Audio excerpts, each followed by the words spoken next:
কেউ কিন্তু ভদ্রলোকের বেটা না, কাউরি বাপের 10 বিঘা জমি নাই, গরিব পায়নি, কিন্তু ভদ্রলোকেরা পেয়েছে, লিয়ে না গরুকে খাওয়াচ্ছে। প্রমাণ আছে আমাদের কাছে। বলেন কি কি সমস্যা আছে আপনার? আমাদের গ্রামে মেলা সমস্যার অভাব নাই। এই সিরিবির কাঠ গালা দিলে সব হ্যাঁ হ্যাঁ হ্যাঁ হ্যাঁ 10 টাকা কেজি কাঠ গালা দিলে, জি জি আমরা জি দিলে 10 টাকা কেজি কিন্তু কাট দিয়েছে। হ্যাঁ আবার দেখা গেছে আমাদের মাহারাঙ্গাতে যত গরিব আছে, গরিব পায়নি, কিন্তু ভদ্রলোকেরা পেয়েছে, লিয়ে না গরুকে খাওয়াচ্ছে, কিন্তু আমরা পাইনি।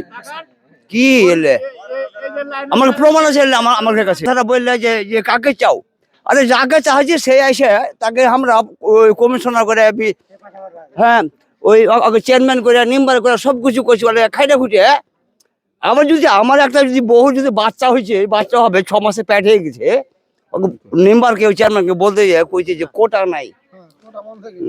আবার আবার দেখছি কি যে ওর বহিন বেটির, ওর ভাগ্নির, ওর খালতো বহিনের বাচ্চা হয়নি, তারও কার্ড করে ওর টাকা নিয়েছে।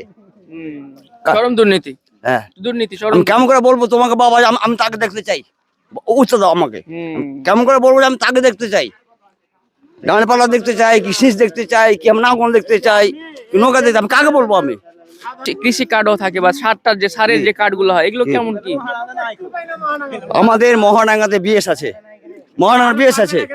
এ পর্যন্ত এই যে যত এই যে কৃষক, কিন্তু জি জি এখানে সবাই কৃষক। কেউ কিন্তু ভদ্রলোকের বেটা না, কাউরি বাপের 10 বিঘা জমি নাই, সবারই কিন্তু ওই যে মানে ঠিক আধিক বর্গা করি আমরা। জি জি জি এই কাঠগালা যে বিএস করে দিয়েছে, কাঠ বাপ কোনো সাহার পায় না। এই পর্যন্ত মহারাঙ্গা এলাকার যে বিএস কোনটা কোনো বেটা চিনে না, কোনো বেটা চিনে না যে মহারাঙ্গা এলাকাতে বিএস কোনটা দিয়েছে। তো কার্ড তো দূরের কথা, কাঠ তো দূরের কথা, আমরা যে এই জমি জমা করছি, আমরা সাহার কোথায় থেকে পাবো? আমরা কৃষি কার্ড পাবো। কাঠ দিলাম আপনি ধরেন যে 1 বিঘা করছেন, আপনার কার্ড হয়ে গেছে, আপনার পরের বছর আর ভুই নাই, আপনার কার্ড তাহলে আছে। তো এটা ঠিক হলো না তো। তাহলে ঠিক মানে হলো কি? যার প্রাপ্য সেই তো পাচ্ছে না। সেই তো পাচ্ছে না, যার ভুই নাই সেই পাইছে। সে ভুই সে পায়ে গহম শস্য বিক্রি করছে লোকের কাছে, ও বুনা ভুই নাই আর বুনা ভুই নাই, আর আমার বুনা ভুই আম পাই না। আমরা পাই না। আসলে দেখেন বুনা ভুই তারা পাই না, কৃষকদের যারা আসলে প্রকৃতপক্ষে কৃষক তাদের কিন্তু কষ্টটা একবার দেখেন। সরকার থেকে ঠিকই দিচ্ছে, কিন্তু এখানে এসে ভাগ বাটোয়ারাতে সব মানে যাদের অধিকার তারা কিন্তু পাচ্ছে না। এই হচ্ছে অবস্থা।